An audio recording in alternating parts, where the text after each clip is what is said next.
Chip বা semiconductor শিল্পে America ও চীনের মাঝে তাইওয়ান কোথা থেকে উড়ে এসে জুড়ে বসলো। হ্যালো এভরিওয়ান, আমি নাহিদ সুলতান। আজকে আলোচনা করব চিপ বা সেমিকন্ডাক্টর শিল্পে তাইওয়ানের এগিয়ে যাওয়ার ইতিহাস এবং আমেরিকা ও চীনের মাঝখানে তাইওয়ান কার সহায়তায় এই শিল্পে রাজত্ব করছে। চলুন ভিডিওটি শুরু করা যাক।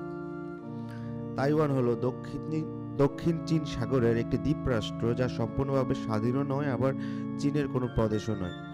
একদিকে যেমন তাইওয়ান দাবি করছে তারা স্বাধীন ও সার্বভৌমত্ব গণতান্ত্রিক রাষ্ট্র, অপরদিকে চীন এখনও তাদেরকে তাদের একটি অঙ্গরাজ্য বলেই মনে করে।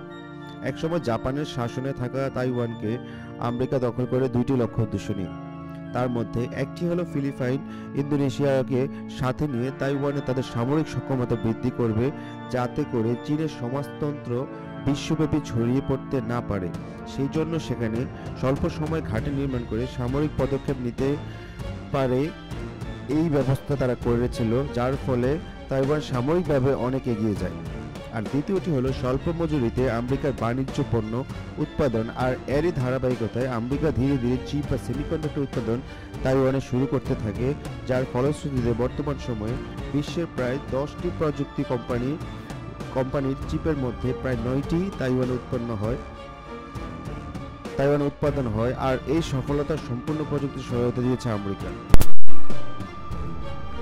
বিশ্বব্যাপী চিপ নির্মাণে প্রায় 99% সফলতা নিয়ে মার্কেট ডোমিনেট করছে TSMC, যা কিনা একটি তাইওয়ান ভিত্তিক কোম্পানি। আর এই TSMC কোম্পানিতেই তৈরি হয় বিশ্বের নামি দামি কোম্পানির চিপ।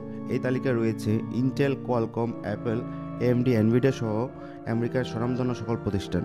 আর এই বাজারকে নিজেদের মুঠোয় নিতে চীন ও আমেরিকা উভয়ই নতুন করে অনেক তৎপরতা চালাচ্ছে। যেমন আমেরিকা চাইছে তাদের চিপ বা সেমিকন্ডাক্টর শিল্প তাইওয়ান থেকে তাদের দেশে স্থানান্তর করে নিয়ে যেতে, যেমনটা প্রেসিডেন্ট ডোনাল্ড ট্রাম্প কয়েকদিন আগে বলেছেন। এমনকি তিনি নতুন নতুন ইনভেস্টর খুঁজছেন TSMCকে সম্পূর্ণভাবে এর স্বত্বাধিকার লাভ করে তাদের দেশে স্থানান্তর করার জন্য। কিন্তু আমেরিকার এই উৎপাদন ব্যবস্থা তাইওয়ান থেকে চলে গেলে তারা স্বল্প মজুরিতে উৎপাদন করতে পারবে কিনা সেটাও ভাবার বিষয়। অন্যদিকে চীনের তৎপরতা হলো তারা নিজস্ব টেকনোলজিতে এই শিল্পে রাজত্ব করতে চায়, যার ফলশ্রুতিতে চীন সরকার প্রায় সম্পূর্ণ সরকারি অর্থায়নে চিপ বা সেমিকন্ডাক্টর শিল্পীদের মধ্যে SMIC নামে নতুন একটি চিপ তৈরি কোম্পানি প্রতিষ্ঠা করতে সহায়তা করে, যার কারিগরি সহায়তা করছে চীনের আরেক স্বনামধন্য প্রযুক্তি প্রতিষ্ঠান হুয়াওয়ে। আমেরিকা তাইওয়ান থেকে সেমিকন্ডাক্টর শিল্প তাদের দেশে নিয়ে গেলে চিপ উৎপাদন খরচ বাড়বে নাকি কমবে, সবাই কমেন্টে জানাবেন। এতক্ষণ ধরে ভিডিওটি দেখার জন্য সবাইকে অনেক অনেক ধন্যবাদ। আজকের ভিডিওটি এই পর্যন্তই।